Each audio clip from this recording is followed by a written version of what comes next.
Hello बच्चा लोगों, केम छो? मजामा? मारू नाम है अल्केश सर फ्रॉम आराध्य क्लासेस CDM अहमदाबाद। दोस्तों आज આપણે 11 સાયન્સ ગુજરાતી મીડિયમ વાળા બાળકો માટે ફિઝિક્સમાં જે ચેપ્ટર 7 છે દોસ્તો, એનો ભાગ લેક્ચર નંબર 8 લઈને આવ્યા છે દોસ્તો। તો સ્ટાર્ટ કરીએ। તાલિયા ઢેન ટેન ટેન ટેન ટેન ટેન। દેવીઓ સજ્જનો, લેટ્સ સ્ટાર્ટ। દોસ્તો આજે બહુ જ મસ્ત મજાની થિયરી ચાલવાની છે, 2-3 થિયરીઓ છે સારી સારી। Let's start. स्टार्ट करिए ना भाई यार, चौपड़ो पेन हाथ में ली ले। चल एन कणोना तंत्रना द्रव्यमान केंद्रनु सूत्र लखो। द्रव्यमान केंद्रनु सूत्र लखवानुं छे एन कणोना तंत्रनु। पहला लखी दीए। चलो अहींया आओ, मस्त परीक्षा में 2-2 मार्क्स लेवानो एटले आ रीते सजाईने लखवानुं। एन कणोना तंत्रना द्रव्यमान केंद्रनु सूत्र RCM is equals to M1 R1 M2 R2। भाइयों बहनों ten ten ten ten ten ten M1 plus M2 टिंग टिंग टिंग टिंग टिंग प्लस MN। दोस्तों आने थोड़ुंक हजी शणगारीने लखीए तो M1 R1 M2 R2 MN RN छेदमा capital M। Yes sir, you are right. नीचे बधा ज दळोनो सरवाळो एटले तंत्रनु दळ। M ने हूँ सामे जवा दઉં છું तो आई आगळी आईने आपणे शांति थशे। हाँ हाँ, हवे साहेब लागे जीवनमां कंईक कर्युं है ने। हाँ चल, हवे शुं पूछ्युं छे नेक्स्ट जोजे। अने द्रव्यमान केंद्रना वेगनुं सूत्र तारवुं। द्रव्यमान केंद्रनु वेग ए दोस्तों चाक गति जेम जेम शुरू थशे ने, आ एक टॉपिक पते ने कणोना तंत्रनु डायनेमिक्स दोस्तों। चाक गति में तमने ख्याल आवशे दोस्तों कि द्रव्यमान केंद्र केवी गति करे है। आखू धारो कि हूँ आखू एक तंत्र लूँ सपोज, है ने। तमने आ डस्टर वडे समझाव्युं तो याद होय तो एक डस्टर लूँ हूँ, आ डस्टर लूँ बराबर। डस्टरना द्रव्यमान केंद्र उपर जो हूँ धक्को मारूँ तो डस्टर सीधું જ જાય છે, रेखीय गति करे। पण बीजा कोई कण पर धक्को मारूँ तो डस्टर आम फरी जाए छे, अहींया मारूँ तो डस्टर आम फरी जाए छे, एटले चाक गति करवानुं शरू करी दे दोस्तों। तो द्रव्यमान केंद्रनो पण वेग हशे, द्रव्यमान केंद्र दौड़तुं हशे। भाई पदार्थ दौड्यो, तंत्र दौड्युं एटले अंदरनुं द्रव्यमान केंद्र बी दौड़तुं हशे, एनो बी कई वेग हशे। ए वेग ने बधी चर्चाओ दोस्तों चाक गति जेवुं चालू करीशुं त्यारे करीशुं। बहु ज लेवलवाળી वातो करीशुं, टेन्शन नहीं लेना। जो 5-5 पेन छे दोस्त, हो ने। स्टार्ट करिए। द्रव्यमान केंद्रना वेगनुं सूत्र धारो। मारी जोडे आ अंतरनुं सूत्र छे, स्थाननुं सूत्र छे, अंतरनुं सूत्र छे द्रव्यमान केंद्रना, है ने। ओके, तो दोस्तों हूँ एम कहूँ तो उपरना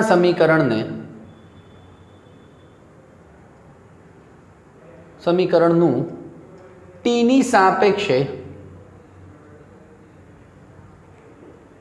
विकलन करता। चलो दोस्तों, तंत्रनु दळ तो अचळ छे एटले M तो बहार, drCm/dt। कण एक जे अंदर हशे एनु बी दळ तो फिक्स छे, तो M1 बहार एटले dtr1, M2 बहार mn drn/dt। Clear clear clear. Okay sir, हूँ जोई शकूँ छूँ दोस्तों, हूँ जोई शकूँ छूँ के अंतर भाग्या समय drCm/dt। अंतर भाग्या समय एटले वेग थाय, पण आ कोना अंतरनी वात चालती थी? सेंटर ऑफ मास ना, द्रव्यमान केंद्रना, एटले एनो वेग द्रव्यमान केंद्रनो वेग।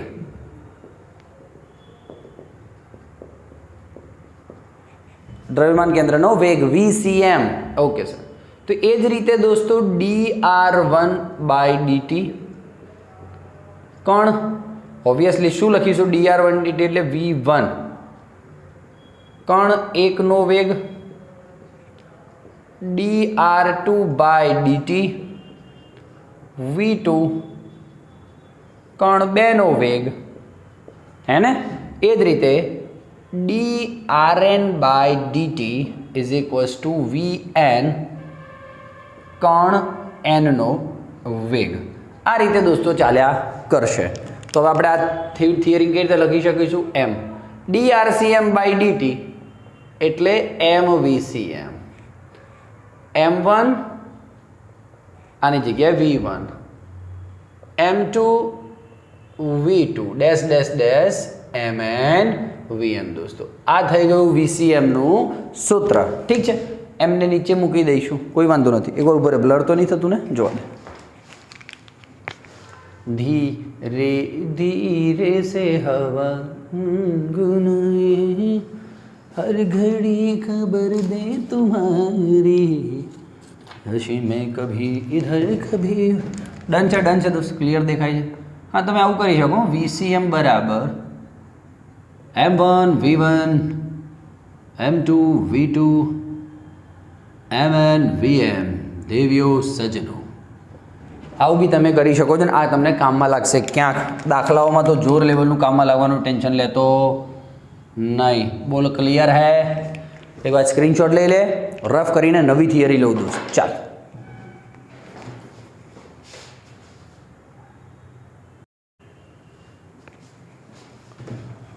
ઓકે દોસ્તો, નવી થિયરી છે, સરસ મજાની, અતિ સુંદર થિયરી છે. દર્શાવો કે કણોના તંત્રનું કુલ વેગમાન. કણના તંત્રનું કુલ વેગમાન, વેગમાન એટલે કે પી. ઠીક છે, એ તંત્રના કુલ દ્રવ્યમાન, તંત્રનું કુલ દ્રવ્યમાન એમ, અને તંત્રના દ્રવ્યમાન કેન્દ્રના વેગ VCM. કુલ વેગમાન એ તંત્રના કુલ દળ અને દ્રવ્યમાન કેન્દ્રના વેગના ગુણાકાર જેટલું હોય છે. એટલે કે મારે સાબિત કરવાનું છે P બરાબર mVCM, એવું સાબિત કરવાનું છે. ડન છે. સાબિત કરવા માટે દોસ્તો VCMની વાતો લાવવી પડશે મારે માર્કેટમાં. સિમ્પલ છે ને? કણોના તંત્રનું કુલ રેખીય વેગમાન એટલે P, એ તંત્રનું કુલ દળ અને દ્રવ્યમાન કેન્દ્રના વેગ એટલે VCM, એના ગુણાકાર જેટલું હોય છે. Okay, done. અહીંયા n કણોના તંત્રના દ્રવ્યમાન કેન્દ્રનું વેગ, દોસ્તો સૂત્ર શું છે? હા, mVCM લખી શકો છો તમે. m1 v1 m2 v2 mn vn. એક સ્ટેપ વધારવું હોય તમારે એક્ઝામમાં તો તમે આવું કરી શકો છો, કોઈ ઇશ્યુ નથી. હવે આવું લખી શકો છો, mVCM is equals to m1 v1 plus m2 v2 plus mn vn. કેટલું સિમ્પલ છે દોસ્તો? કેટલું સિમ્પલ છે? ઓકે સર, આપણે જાણીએ છીએ દોસ્તો, બહુ વર્ષોથી 1977ની વાત કરું છું તમને, આપણે જાણીએ છીએ કે P બરાબર mv થાય. P બરાબર mv થાય. રેખીય વેગમાન બરાબર m ગુણ્યા v. ઓકે દોસ્તો, હું એમ કહું છું, જો પ્રથમ કણ માટેની વાત કરું, પહેલા કણ માટેની વાત કરું દોસ્તો, તો P1 બરાબર m1 v1. સર સિમ્પલ છે, કોઈ ઇશ્યુ જ નથી. બીજા કણ માટે વાત કરું તો P2 is equals to m2 v2 છે. અને એ જ રીતે એનમાં કણ માટેની વાત કરું તો Pn બરાબર mn vn છે. હા કે ના બોલ યાર? હા કે ના? ચલ ઠીક છે. તો mVCM is equals to m1 v1ની જગ્યાએ તમે શું મૂકી શકો? P1. m2 v2ની જગ્યાએ શું મૂકી શકો? P2. આટલો ઇઝી કોન્સેપ્ટ છે દોસ્તો, Pn. હવે તમે જાણો છો દોસ્તો, આ P1 શું થઈ ગયું ખબર છે દોસ્તો? પ્રથમ કણનો રેખીય વેગમાન, હે ને? તમે આ રીતે બી અહીંયા લખી શકો છો આમાં. હા, એક જ મિનિટ ઉભો રહેજે, એક જ મિનિટ ઉભો રહેજે. પ્રથમ કણનો રેખીય વેગમાન P1 બરાબર m1 v1. એવી રીતે બીજા કણનું રેખીય વેગમાન m2 v2. એનમાં કણનું રેખીય વેગમાન mn vn. આ રીતે તમે લખી શકો. ઓકે દોસ્તો, હવે તમને ખબર છે કણ એકનું રેખીય વેગમાન, કણ બેનું રેખીય વેગમાન વત્તા ડેશ ડેશ ડેશ ડેશ ત્રીજાનું, ચોથાનું, પાંચમાનું ડેશ ડેશ એનમાં કણનું રેખીય વેગમાન. આ બધા કણોના રેખીય વેગમાનનો સરવાળો કરું તો તંત્રનું કુલ વેગમાન મળે છે. હા, તો n કણોના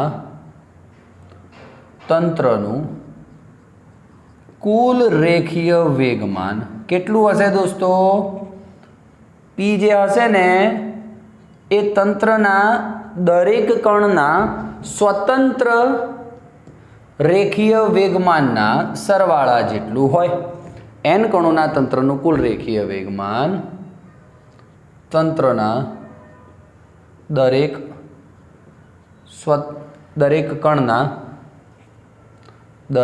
કણના પોતપોતાના રેખીય વેગમાનના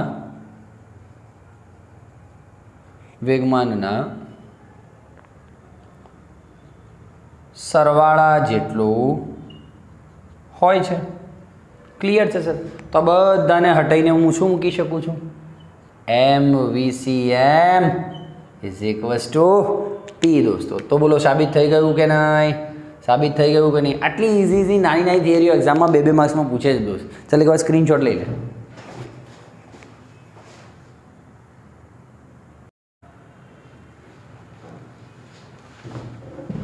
ઓકે દોસ્તો, ત્રીજી થિયરી છે. બહુ જ ગજબનું બધું કોમ્બિનેશન છે, જોડે જોડે રિધમમાં ચાલતું જશે, ટેન્શન નહીં લેના. ચલાઈ જાય. કણોના બનેલા તંત્ર માટે બ્લર નહીં થતું ને, એકવાર જોવા દે તો લોચા વાગશે ને તો પછી. હા ડન છે. કણોના બનેલા તંત્ર માટે ન્યૂટનનો બીજો નિયમ મેળવો. ન્યૂટનના બીજા નિયમથી આપ પરિચિત છો દોસ્તો. dp/dt = F બાહ્ય બળ. આ તમને ખ્યાલ જ છે દોસ્તો, હા કે ના? યસ. તો આ મારે મેળવવાનું છે. તો સિમ્પલ લોજિક સાથે હું તો જઈશ દોસ્તો. આપણે જાણીએ છીએ કે તંત્રનું રેખીય વેગમાન P બરાબર mv, સ્મોલ mv લખો તો બી ચાલે, હે ને?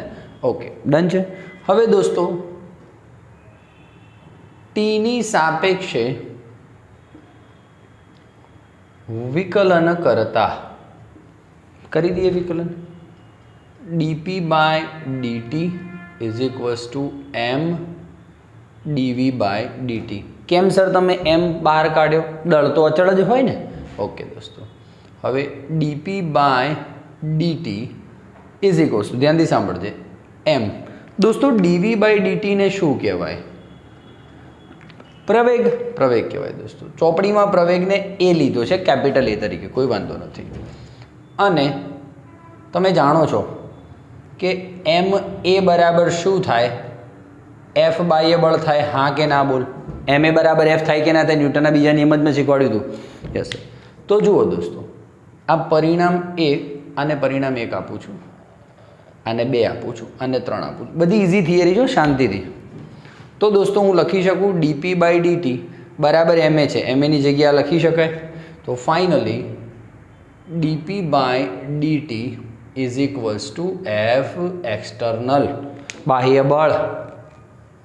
બોલો.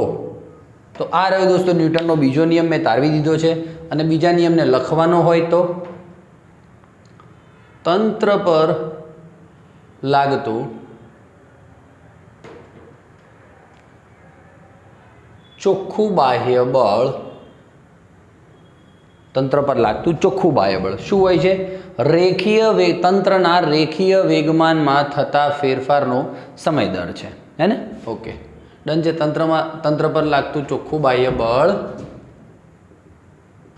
તંત્રના, એક મિનિટ ઉપર દેખાય છે ને તને? પહેલાં તો ક્લિયર દેખાય છે. પહેલે નહીં તે ચાંદની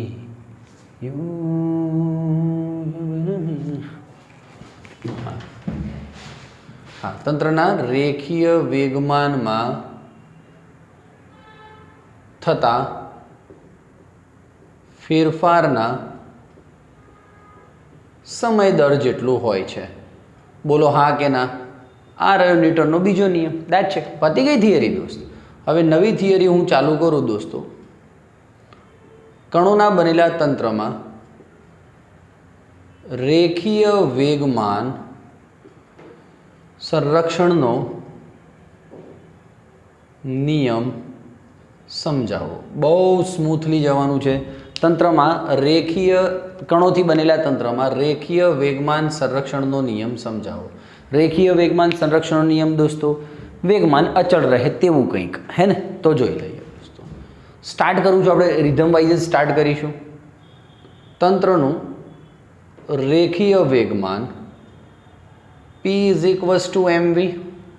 ક્લિયર છે સર? કોઈ ઇશ્યુ નથી. ઓકે, હું આને ટીની સાપેક્ષે એવું લખી શકાય, ટીની સાપેક્ષે વિકલન કરતા. ચાલો, તો dp/dt = m dv/dt = ma. dv/dt એ હોય છે, તમને ખ્યાલ છે, અને એ શું હોય છે? ma f external. આટલી બધી બાબતો હું તમને એડવાન્સમાં જ આપી દઉં છું એટલે વાંધો આવે નહીં. તો આ અને આ હું લઈ શકું, dp/dt = f એક્સટર્નલ લઈ શકાય સર. ક્લિયર છે? જો તંત્ર પર હવે હું સ્ટાર્ટ કરું છું થિયરી. જો તંત્ર પર બાહ્ય બળ ના લાગતું હોય, જો તંત્ર પર લાગતું ચોખ્ખું બાહ્ય બળ 0 હોય તો, એટલે કે f એક્સટર્નલ 0 હોય તો શું સિચ્યુએશન થશે દોસ્તો? dp/dt = 0 થઈ ગયું. આ dt સામે જાય દોસ્તો તો dp = 0 થઈ ગયું. dp એટલે રેખીય વેગમાનમાં થતો ફેરફાર. રેખીય વેગમાનમાં થતો ફેરફાર એટલે p2 - p1 = 0, હે ને? એટલે કે p2 = p1.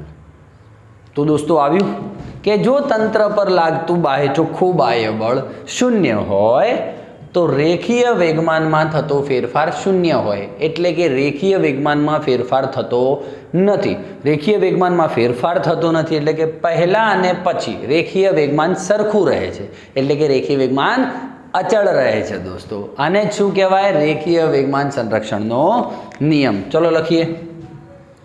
ડન છે? આમ જો તંત્ર પર લાગતું ચોખ્ખું બાહ્ય બળ F એક્સટર્નલ 0 હોય તો તંત્રનું કુલ રેખીય વેગમાન અચળ રહે છે. કેવું રહે છે? અચળ રહે છે. દોસ્તો નાની થિયરી છે. આને જ કહેવાય રેખીય વેગમાન સંરક્ષણનો નિયમ. તાલિયા. ઢેન ટેન ટેન ટેન ટેન ટેન. રેખીય વેગમાન સંરક્ષણનો નિયમ દોસ્તો. સ્મૂથ વાતો કરીશું, ટેન્શન નહીં. અચ્છા, હજી કંઈક કે તમને માન લો કે હજી કંઈક તમારે એક્સ્ટ્રા શીખવું હોય તો હું pxની ચર્ચા કરીશ, pyની ચર્ચા કરીશ, pzની પણ ચર્ચા કરી શકું દોસ્તો. જો રેખીય વેગમાન p હોય, હે ને, તો એના હું 3 ઘટકો વિચારી શકું, px, py અને pz. તો ખાલી નોંધ લખવાની છે. ધારો કે px કંઈક છે, c1 છે. c1 એટલે અચળાંક છે કંઈ પણ. py = c2, pz = c3. અહીંયા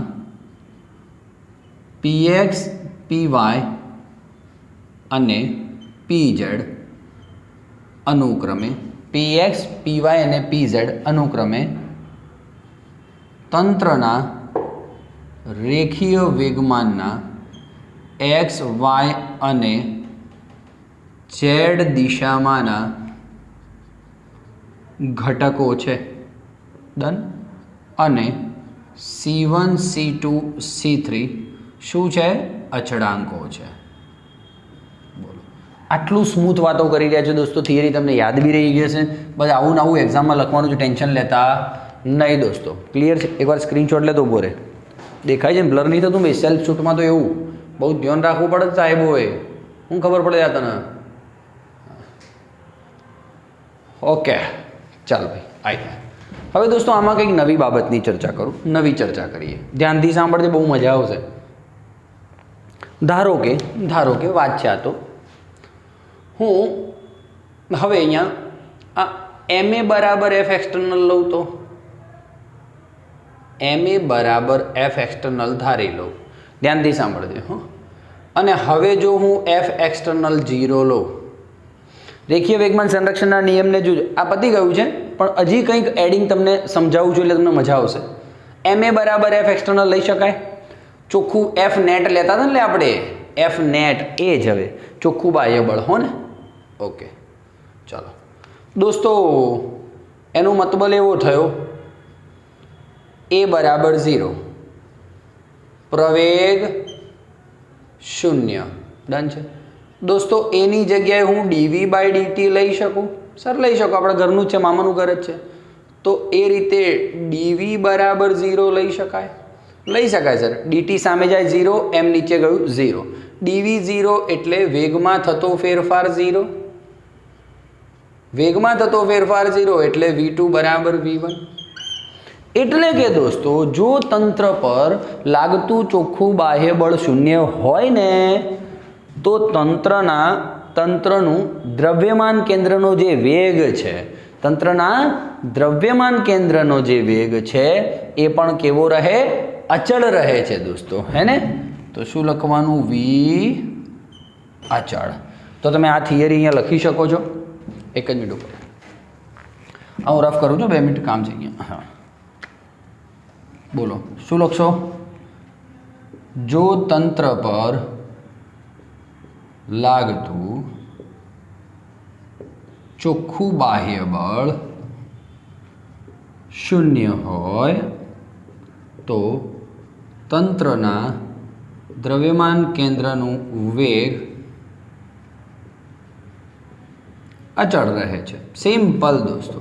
બોલો, આ પણ તમે દર્શાવી શકો છો. તો આ છે તમારી થિયરી. એકવાર સ્ક્રીનશોટ લઈ લો અને બસ ડન છે દોસ્તો. વિડીયો કેવો લાગ્યો જરૂરથી કમેન્ટ બોક્સમાં લખજો. બાકી મજા કરો, ભણતા રહો, તંદુરસ્ત રહો, વ્યસ્ત રહો, મસ્ત રહો. ઠીક છે, ચાલ સ્ક્રીનશોટ લઈ લે.